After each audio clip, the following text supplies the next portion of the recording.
अस्सलाम वालेकुम नाजरीन, टेक विद माज में खुशामदीद। आज हम एआई इमेज मास्टरी कोर्स का एपिसोड 3 देख रहे हैं। तो बगैर वक्त ज़ाय कि हम आगे बढ़ते हैं। आज के एपिसोड में हम क्या देखेंगे कि मैं आपको एक परफेक्ट प्रॉम्प्ट किस तरह से लेकर जा सकते हैं। ठीक है, उसके 6 बुनियादी अज्जा होते हैं। जब भी आप कोई इमेज जनरेट करेंगे तो ये 6 अज्जा आपने अपने जहन में रखने हैं और फिर इन अज्जा को आपने फुलफिल करना है। ठीक है, मतलब कोशिश ये करनी है कि ये 6 के 6 आप उसमें मेंशन कर लें। हाँ, मेंशन किस तरीके से करना है वो फिर एक अलग मामला है, उसको हम तफसील से इंशाल्लाह देखेंगे। तो आज के कोर्स में मैं सिर्फ आपको ये टच दूंगा कि इन 6 इंग्रेडिएंट्स को, ये जो 6 अज्जा है, ये क्यों ज़रूरी है और इससे क्या फ़र्क पड़ता है। इसमें सबसे पहली चीज़ जो होती है, इंशाल्लाह नेक्स्ट स्लाइड्स में मैं इसको फिर थोड़ा तफसील से भी आपको बताऊंगा। अभी सिर्फ आप ये लिस्ट देख लें। सबसे पहली चीज़ आती है सब्जेक्ट। ठीक है, कि कौन आप तस्वीर में किस चीज़ को बना रहे हैं, वो सब्जेक्ट होगा जो मेन फोकस होगा। ठीक है, फिर इसके साथ वो कर क्या रहा है, एक्शन, ये सेकंड पार्ट होगी। ठीक है, कि वो कर क्या रहा है। सब्जेक्ट तो आपने ऐड कर लिया, लेकिन एक्शन भी उसका ऐड करना है। फिर तीसरी चीज होती है सेटिंग, कि वो है कहाँ पर। सब्जेक्ट आपने ऐड कर दिया, कर क्या रहा है वो चीज़ भी आपने ऐड कर ली, लेकिन है कहाँ पर, हो कहाँ पर रहा है, वो भी आपने ऐड करनी है। चौथी चीज़ होती है यहाँ से फिर थोड़ा सिनेमैटिक लुक्स, और ये जो डिटेल्स है इमेजेस में, जो डिटेल्स आती है ना, वो यहाँ से स्टार्ट हो जाती है। अमूमन ज़्यादातर लोग जो है ना, वो इन तीन पर स्टिक हो जाते हैं। सब्जेक्ट भी उनको पता होता है कि हाँ भाई ये चीज़ बनानी है, एक्शन वो क्या कर रहा है वो चीज़ भी लॉजिकल है तो वो समझ आ जाती है, और सेटिंग भी वो कुछ ना कुछ हद तक बता देते हैं, लेकिन फिर वो यहाँ पर आकर रुक जाती है, जिसकी वजह से बेसिक तस्वीरें ही वो जनरेट कर पाते हैं।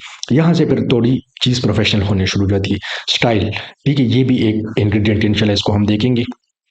लाइटिंग पांचवा इंग्रेडिएंट है। ठीक है, ये तस्वीर का पूरा मूड जो है ना, वो उससे डिफाइन होता है लाइटिंग से।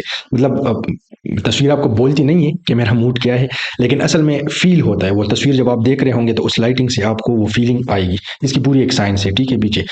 और छठी चीज होती है कंपोजिशन। ठीक है, मतलब कैमरा और एंगल, किस एंगल से आप शॉट ले रहे हैं, ये सारी चीजें हम इंशाल्लाह देखेंगे। आज की किस्त में मैं सिर्फ आपको इसका टच दूंगा, जायका आपको चखाऊंगा इंशाल्लाह, और फिर आगे जाके इस कोर्स में हम इनमें जो जो चीज़ जहाँ जहाँ पर इस्तेमाल होगी वहाँ पर हम आपको क्लियरली वो बताएंगे। तो ये आपने चेक लिस्ट अपने पास रखनी है। ठीक है, जब भी आप प्रॉम्प्ट लिखेंगे आपने ये चेक लिस्ट फॉलो करनी है कि भाई ये सारी चीज़ें मैंने किस तरीके से इस खास मकसद के लिए जो चीज़ मैं बना रहा हूँ उसमें ये फुलफिल करनी है। तो इंशाल्लाह उससे आपकी तस्वीर बहुत ज़बरदस्त आएगी।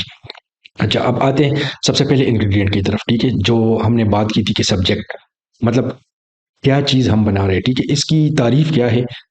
सिंपल, वो चीज़ जो आपकी फ़ोकस होगी उस तस्वीर की, ठीक है, वो आपका सब्जेक्ट होगा। मतलब तस्वीर में तो बहुत सी चीज़ें होती हैं ना, लेकिन किसी ख़ास चीज़ को हम फ़ोकस कर रहे होते हैं, ठीक है, तो वो आपका सब्जेक्ट होगा। ठीक है, अब इसमें सब्जेक्ट को बताने में आपने कंक्रीट रहना है, बहुत वाज़ेह करके आपने सब्जेक्ट बताना है, मुबहम अल्फाज में नहीं बताना। जैसे मिसाल के तौर पे हम चाहते हैं कि कोई जादुई सा सीन जो है वो क्रिएट हो, जिसमें एक जादूगर जो है वो कुछ जादू कर रहा हो। ठीक है, अब इसका एक बुरी मिसाल क्या होगी अगर हम सिंपल कह लें कि समथिंग मैजिकल। ठीक है, हालांकि वो भी जो जादुई सी वो माहौल बन जाएगा समथिंग मैजिकल में, लेकिन ये मुबहम है। अब मैजिकल की डिफिनीशन एआई टूल क्या करता है वो उसके अपने हिसाब से होगी। ठीक है, वो जरूरी नहीं कि आपके मतलब वो द का स्टार्ट चीज तो आपको वो दे देगा, लेकिन जो प्रोफेशनल, जब हम कोई चीज बिल्डअप कर रहे होते हैं तो उसमें ये चीज कंक्रीट होना जरूरी है। इसकी अच्छी मिसाल क्या होगी कि हम, क्योंकि अगर हम जादूगर को बनाना चाहते तो हम कह दें कि भाई अ विज़र्ड।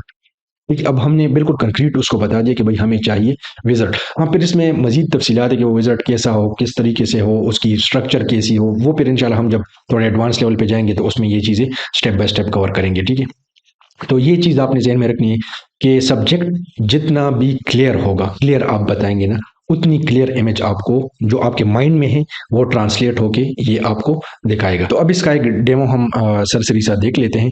देखिए, ये मैं गूगल जेमिनाई में आया, और आप चैट जीपीटी भी यूज़ कर सकते हैं। जेमिनाई कोई और टूल है वो भी आप यूज़ कर सकते हैं। ठीक है, जेमिनाई में यहाँ पर आपको मैंने दिखाया था कि क्रिएट इमेजेस पे जब आप क्लिक कर ले, अब यहाँ पर हम सिंपल लिख लेते हैं। फिलहाल हम देखिए, मैं स्टेप बाय स्टेप आपको लेके जा रहा हूँ। ठीक है, तो इस वजह से मैं बेसिक चीज़ें लिख रहा हूँ। अब हम चाहते हैं कि एक जादूगर को ये बना दे। ठीक है, तो अब विज़ार्ड मैंने लिख दिया। ठीक है, अब क्रिएट इमेज करते हैं जी। तो ये अब देखिए, इसने इमेज जनरेट कर दिया। ठीक है, अब विज़ार्ड इसने मुझे बना के दे दिया। अब ये मेरे जहन में इस तरह बिल्कुल नहीं था। ठीक है, लेकिन चूंकि मैं आपको बता रहा हूँ कि ये हम स्टेप बाय स्टेप कर रहे हैं, तो इसने बहरहाल एक जादूगर इसने हमें बना के दे दिया। अच्छा, अब इंग्रेडिएंट टू क्या होती है वीडियोस को, वो हमने देखा था एक्शन होता है, व्हाट क्या कर रहा है। ठीक है, तो इसकी तारीफ जैसे एक्शन से समझ आती है कि सब्जेक्ट जो हमारा मेन फोकस है पिक्चर का वो कर क्या रहा है, ठीक है। उस और एक्शन जो है ना, ये चीज ध्यान में रखें कि एक्शन आपके तस्वीर में स्टोरी बता रहा होता है, ठीक है। आपको महसूस ना भी हो रहा हो ना, तो आप जब तस्वीर को देखें तो उससे आपको समझ आ जाता है कि भाई ये बंदा क्या कर रहा है। तो एक्शन असल में आपकी स्टोरी बनाता है, जो पूरी स्टोरी लाइन है ना। मैंने आपको विजर्ड दिखाया, तो उस वो विजर्ड उसमें रैंडम एक एक्शन कर रहा है, उससे भी हमें एक स्टोरी समझ आ रही है कि भाई ये बंदा कहां पर खड़ा है और क्या चीज कर रहा है। तो एक्शन आपकी स्टोरी को डिफाइन करता है, ठीक है।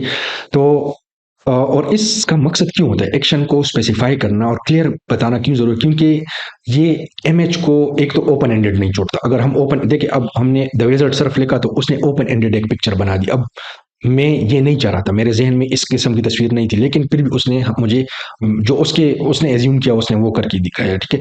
तो एक तो ये बाज़ औक़ात बोरिंग तस्वीरें बना सकता है, बाज़ औक़ात जो है तो वो जो चीज़ मेरे ज़हन में हो कि ये बंदा ये चीज़ कर रहा है तो वो नहीं कर रहा होता है। तो इसलिए ये ज़रूरी होता है, ठीक है। मिसाल के तौर पे एक्शन की क्या मिसाल हो सकती है? स्पेल कास्ट करना, कास्टिंग अ स्पेल मतलब वो कोई जादू कर रहा है, ठीक है, रीडिंग अ बुक, किताब पढ़ रहा है, रनिंग कर रहा है, जो भी वो काम कर रहा है जो आपके ज़हन में है, वो आपने इसमें स्पेसिफ़ाई करना है, ठीक है। इसके साथ तीसरी इंग्रीडिएंट जो है ना, वो इसके साथ ही जुड़ी होती है कि एक्शन जब आपने सब्जेक्ट बता दिया, एक्शन बता दिया, तीसरी चीज़ होती है सेटिंग। है कहाँ पर, माहौल क्या है, ठीक है। मतलब ये जो सब्जेक्ट है ये एक्शन कर तो रहा है, लेकिन ये कहाँ पर कर रहा है, माहौल क्या है, ठीक है। इसको हम कहते हैं सेटिंग, मतलब जो इमेज जहाँ पर हो रही है, जो मामला जहाँ पर हो रहा है उसकी एनवायरनमेंट क्या है, ठीक है। और ये असल में कॉन्टेक्स्ट प्रोवाइड करता है, मतलब जब कोई बंदा तस्वीर देखता है तो उसको तस्वीर देखते साथ ही समझ आ जाती है कि ये बंदा इस वक्त कहाँ पर मौजूद है, ये काम कर रहा है लेकिन है कहाँ पर, ठीक है। तो उससे पूरी स्टोरी आपकी बिल्डअप हो जाती है। जैसे इसकी मुख्तलिफ मिसालें हो सकती है, मैंने यहाँ पर ये कि एक इन डार्क इंचेंटेड फॉरेस्ट या इनसाइड अ बस्लिंग कैफे। अब ये देखिए, ये पहला वाला जो है ना, इन अ डार्क इंचेंटेड फॉरेस्ट, तो ये एक क्या कहते हैं, जंगल का एक मंजर पेश करेगा। और अब इसके बरक्स अगर हम बस्लिंग कैफे, तो ये अब एक कॉफ़ी शॉप की वो आपको पेश करेगा। तो ये अब मैं आपको डेमो में दिखा देता हूँ कि जब हम इसको थोड़ा सा स्पेसिफाई, अब ये देखिए ये पिछला वाला वर्जन था ना, तो अब हम कह देते हैं कि विजर्ड, अब एक्शन क्या कर रहे हैं, विजर्ड कास्टिंग अ स्पेल, ठीक है। और एनवायरनमेंट हम ये एक्शन हो गया, कास्टिंग अ स्पेल। अब एनवायरनमेंट हम बताते हैं, ठीक है। एनवायरनमेंट कहाँ पर है, लेट्स से एक school, in a primary school. अच्छा, ये देखिए अब इसने जनरेट करके दे दिया ना। तो हमने चूंकि प्राइमरी स्कूल का उसको कहा था, तो ये देखिए अब इसने वो प्राइमरी स्कूल के एक माहौल के एक फंक्शन हो रहा है, ठीक है। और उस फंक्शन में ये विजर्ड जो है ये परफॉर्म कर रहा है, ठीक है। अब इसको अगर हम एनवायरनमेंट चेंज कर ले, ठीक है, मिसाल के तौर पे यहाँ पर अगर हम लिख लेते हैं, ठीक है, और विजर्ड सेम वही चीज कर रहे हैं, enchanting spell in a dark forest, ठीक है। अब देखें कि किस तरह ये चेंज हो जाता है। तो ये देखिए आप अब बिल्कुल माहौल बदल गया। अब इस वाले में आप चेक करें, ये प्राइमरी स्कूल में परफॉर्म कर रहा है, ठीक है। तो यहाँ पर कुछ और स्टोरी, मतलब विजर्ड है, स्पेल जो है वो कास्ट कर रहा है, लेकिन स्टोरी बिल्कुल एक अलग सीन है, ठीक है। और यहाँ पर अब जब कर रहा है तो इसका एक बिल्कुल एक अलग माहौल है। अभी भी ये परफेक्ट नहीं है, ठीक है, लेकिन मैं आपको कह रहा हूँ कि जब हम स्टेप बाय स्टेप जाते हैं और हर इंग्रेडिएंट का हम ख्याल रखते हैं, तो देखिए कितना इफेक्ट पड़ता है स्टोरी बिल्डअप करने में। अच्छा जी, अब हम आते हैं इंग्रेडिएंट 4 की तरफ, जिसको स्टाइल कहते हैं, द लुक के मतलब तस्वीर का स्टाइल क्या है, ठीक है। ये असल में आर्टिस्टिक बनाता है, ठीक है। जब मैंने आपको कहा था ना कि अमूमन लोग पहले 3 पे रुक जाते हैं, ठीक है, वो आगे नहीं जाते। लेकिन यहाँ से आगे फिर प्रोफेशनलिज्म स्टार्ट हो जाती है, मतलब उन तीनों में भी आप प्रोफेशनलिज्म लाएँगे, लेकिन इससे ज़्यादा नेक्स्ट स्टेप पे जब हम जाते हैं तो वो थोड़ा और प्रोफेशनल हो जाता है, ठीक है। तो ये आर्टिस्टिक टच देता है, ठीक है। तस्वीर जो होती है, सीन जो होगा, उसको आर्टिस्टिक टच हम इस इंग्रीडिएंट से देते हैं, स्टाइल, ठीक है। तो ये एक मैजिक फिल्टर किस्म का होता है। इसका इसकी मिसालें मुख्तलिफ हो सकती है, जैसे 3D रेंडर हो गया, ऑयल पेंटिंग हो गया, एनिमी हो गया, फोटो रियलिस्टिक हो गया। इन अल्फाज के क्या मतलब है, इस पे फिलहाल कंफ्यूज ना हो। इंशाल्लाह ये हम जब आगे जाएंगे मैं आपको प्रॉपर स्टाइल दिखाऊंगा, किस नोयत की स्टाइल्स अवेलेबल है। फिर वो जब आपके पास स्टाइल्स का एक टेम्पलेट होगा तो उसके अगेंस्ट आप चेक करेंगे कि भाई आपके माइंड में जो खाका है वो किस स्टाइल के साथ मैच कर रहा है, तो फिर वो वाला स्टाइल का कीवर्ड आप यूज करेंगे। लेकिन वो कीवर्ड जब आप यूज करते हैं ना, उसका बहुत ज़्यादा इम्पैक्ट पड़ता है, ठीक है।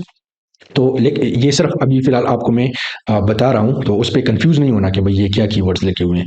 ठीक है। और इसके साथ फिर पांचवा इंग्रेडिएंट जो होता है ना वो लाइटिंग होता है। ठीक है, ये लाइटिंग बहुत ज़्यादा इफेक्ट, लोग इसको इग्नोर करते हैं लेकिन लाइटिंग जो है ना ये बहुत ज़्यादा इफेक्टिव चीज़ है। ये पूरे के पूरे सीन का मूड बताती है। ठीक है कि किसी सीन से मतलब वो जो इमोशनल फीलिंग्स एक सीन को देख के आपको महसूस होते हैं ना, वो लाइटिंग का इफेक्ट बहुत ज़्यादा। जैसे मिसाल के तौर पे टाइम ऑफ डे क्या है। ठीक है, अब शाम के टाइम एक अलग सी नोयत होती है, दिन के टाइम एक अलग नोयत। अब दिन के टाइम क्लाउडी वेदर है उसकी एक अलग नोयत है। ठीक है, दिन के टाइम सनी वेदर है उसकी एक अलग नोयत होती है। तो ये सारी चीज़ें जब आप तस्वीर में डालते हैं तो वो उससे तस्वीर में जो पैगाम आप डालना चाहते हैं, क्रिएटिव माइंडसेट की जो बात हमने की थी, वो तो उस पोर्शन पे हम बाद में जाएंगे, लेकिन ये सारी चीज़ें फिर उसमें एड अप हो जाती है। ठीक है, तो अच्छा, क्यों ज़रूरी होता है लाइटिंग को स्पेसिफाई करना? क्योंकि ये इमोशन को कंट्रोल करते हैं। जैसे मिसाल के तौर पे सनी डे जो है, अगर तो वो सनी डे वाला इवेंट है तो उमूमन इससे एक हैप्पी वाइब आती है। ठीक है, एक खुशी वाली वाइब आती है।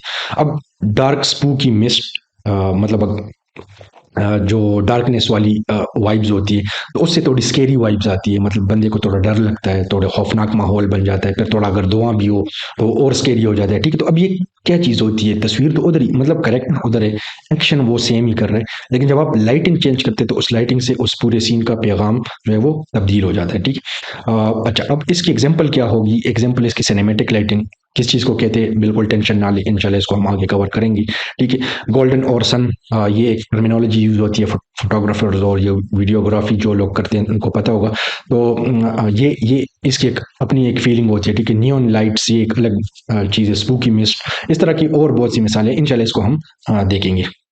अच्छा जी, आखिरी जो इंग्रेडिएंट होगा ना वो है कंपोजिशन, यानी कैमरा। ठीक है, कि कैमरा किस एंगल से शॉट को आप कवर कर रहे हैं, करीब से जाके देख रहे हैं, दूर से देख रहे हैं, वाइड एंगल शॉट है। ठीक है, या किसी स्पेसिफिक एंगल से आप वो कवर अप कर रहे हैं। ठीक है, तो हाउ इज इट फ्रेम, मतलब जो तस्वीर आप दिखाना चाह रहे हैं या जो सीन आप दिखाना चाह रहे हैं या जो आगे जाके हम इससे वीडियोस जनरेट करेंगे। ठीक है, तो वो वीडियो भी किसी खास एंगल में जनरेट होगी ना, तो वो सीन जिस तरीके से आप उसको मुहैया करेंगे तो वो उसी तरीके से उसको एनिमेट करेगा।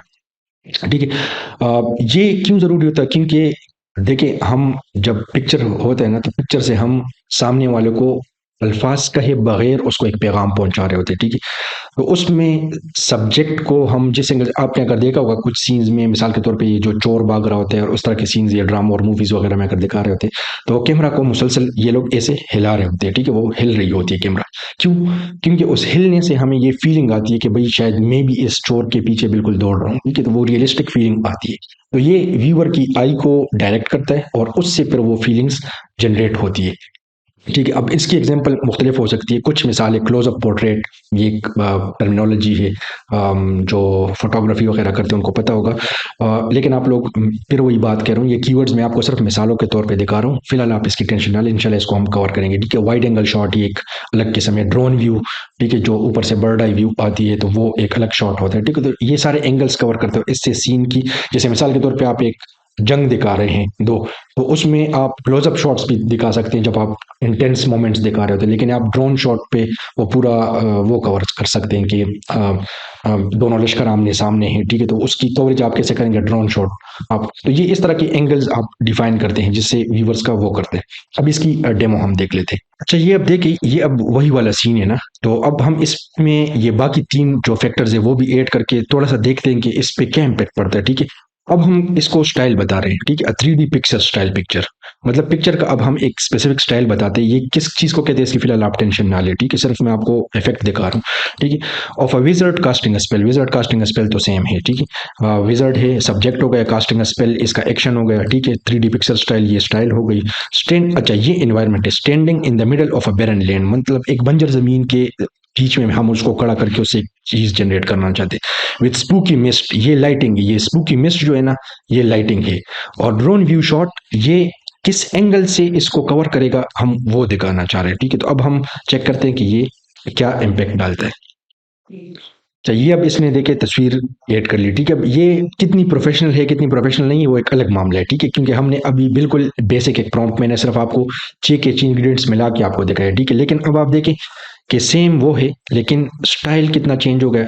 एंगल आप चेक करें, एंगल किस तरीके से आ रहा है, मिस्ट को साइड पे चेक करें, बेरन लैंड में पे ये कड़ा है, ठीक है।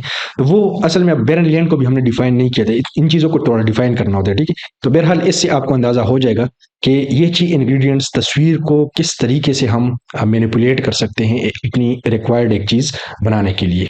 तो आज का लेक्चर यहाँ पर ही था, और अगर आपको लगता है कि ये लेक्चर्स आपके लिए फ़ायदेमंद है तो ये कोर्स अपने दोस्त अहबाब के साथ भी शेयर कर लें, ठीक है। बिल्कुल फ्री कोर्स है और कोई फीस इसकी नहीं होगी इंशाल्लाह। बाकी ये है कि आप फीडबैक कमेंट सेक्शन में दे दिया करें, ताकि मुझे अंदाज़ा हो कि हम कोर्स को किस पेस पे लेके चल रहे हैं।